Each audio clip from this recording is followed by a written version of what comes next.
Olá e bem-vindos! Já alguma vez pensámos a sério em como é que passamos de um livro impresso que podia levar meses a fazer para o scroll infinito que temos na palma da mão? Pois bem, é precisamente essa a viagem que vamos fazer hoje. Perceber como os meios de comunicação moldaram o mundo em que vivemos. E a grande questão que nos vai guiar é mesmo esta: como é que a tecnologia nos fez passar de meros espectadores a protagonistas da comunicação? A resposta, de Gutenberg ao TikTok, está na forma como a informação circula. Vamos a isso. Ok, primeiro que tudo, vamos alinhar o ponto de partida. Antes de mergulharmos na revolução, temos de perceber o que havia antes. O que eram, afinal, os mass media no seu formato clássico? A melhor maneira de imaginar isto é pensar num megafone gigante. A ideia era muito simples. Uma única voz, uma única mensagem, a ser transmitida para o maior número de pessoas possível, tudo ao mesmo tempo. A palavra-chave aqui era mesmo escala. E este modelo, claro, tinha regras muito claras. A informação vinha de cima, de um grupo restrito de empresas ou até do Estado. O conteúdo era feito para agradar a toda a gente, quase como um menu único num restaurante para milhões. E a audiência? Bem, era vista como um mar de gente anónima. Qual o resultado? Um poder de persuasão incrível nas mãos de muito poucos. E a verdade é que este modelo reinou absoluto durante séculos. Foi a chamada Era da Transmissão, uma época que foi definida por invenções que, uma a uma, foram quebrando barreiras de som e de distância para nos trazer o mundo, literalmente, para a sala de estar. Esta jornada arranca, claro, com Gutenberg e a magia da palavra impressa em massa. Depois damos um salto até ao século XIX, com o barulho das impressoras a vapor a dar-nos os jornais diários. Lá para 1920 chegou a rádio, a voz que conseguia unir uma nação inteira. E por fim a televisão, que não só falava, como mostrava, mudando as regras do jogo para sempre. E qual foi o impacto real disto?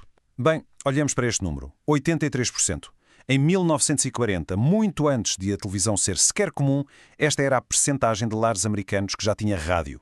Era, no fundo, a lareira digital da altura, a fonte de notícias da guerra, das novelas que juntavam as famílias. Era a internet do seu tempo, sem dúvida. E depois tudo mudou. Chegou a internet. E não foi só mais uma tecnologia nova. Foi um autêntico terremoto que abalou os alicerces da comunicação como a conhecíamos. A diferença fundamental pode resumir-se de uma forma muito simples. Saímos do modelo do megafone, de um a falar para muitos, e entramos na era da conversa global.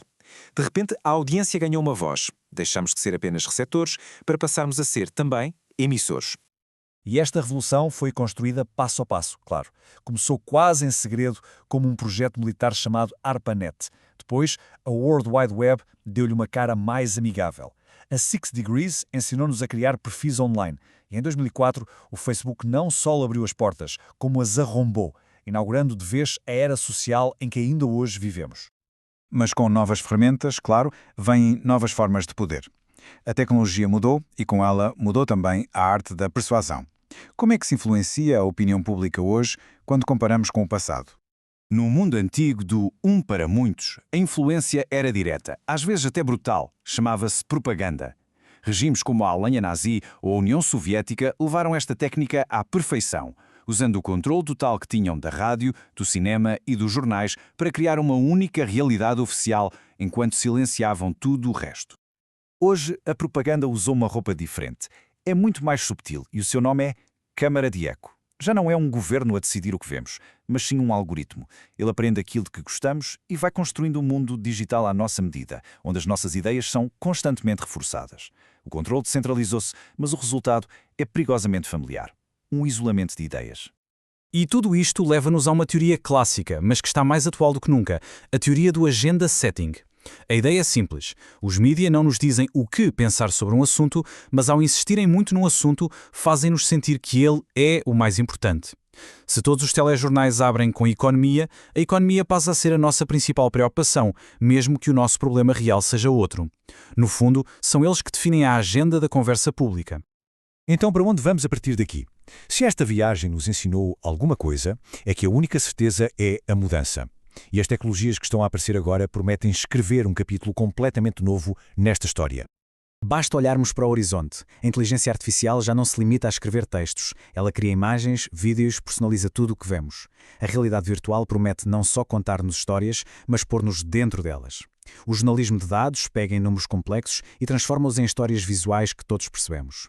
E tudo isto aponta para um conceito chamado Sociedade 5.0, uma ideia onde o nosso mundo físico e o digital se fundem por completo. As oportunidades são gigantes, mas os dilemas éticos também. E é assim que a nossa viagem termina com uma pergunta que é sobre o agora. Se a nossa atenção e os nossos dados são a moeda que alimenta este novo mundo digital, a linha que separa o público do produto nunca foi tão fina, tão desfocada. E por isso a pergunta fica no ar. Neste novo palco mediático, o que somos nós, afinal? Uma questão para refletirmos.